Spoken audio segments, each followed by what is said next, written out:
Every single day I see posts of people saying day one again, meaning they're back to day one of quitting drinking. And I see these posts over and over again, and I recognize them because I used to post those things as well. When I was stuck in my alcohol addiction, I was constantly having that day one of sobriety, like, okay, I'm never going to drink again. But then in a few days or a few weeks or a few months, I was back at it again.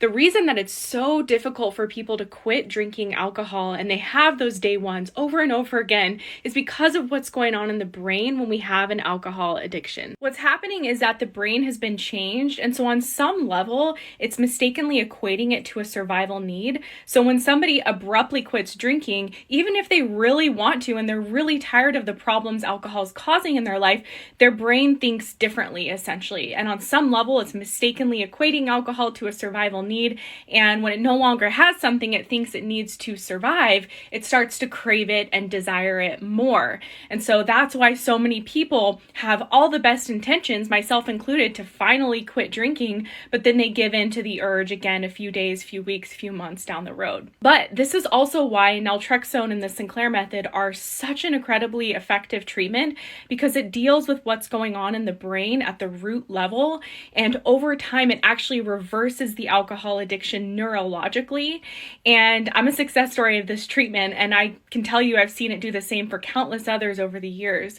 But what happens is people's brain essentially gets restored back to the state it was in before they had an alcohol use disorder. For me, it just felt like my brain was free again. I wasn't thinking about drinking anymore. I felt like I did before I had developed an alcohol addiction. This is the only treatment that is out there that actually works to fix the alcohol addiction at the root level and ultimately over time completely eliminate the alcohol craving, which is the number one cause of relapse. And it actually also allows people to keep alcohol in their life if they want to. They can drink in moderation following this treatment protocol over time. It's not a quick fix, but it allows them to get to a place where they can really be a moderate drinker because, again, it's fixing the root cause of excessive drinking, which is inside of the brain. There's so much more I could say, but you can learn more about this treatment with my other videos or the link in my profile. If you're struggling today, hang in there. There are more effective options for treating alcohol use disorder today than ever before.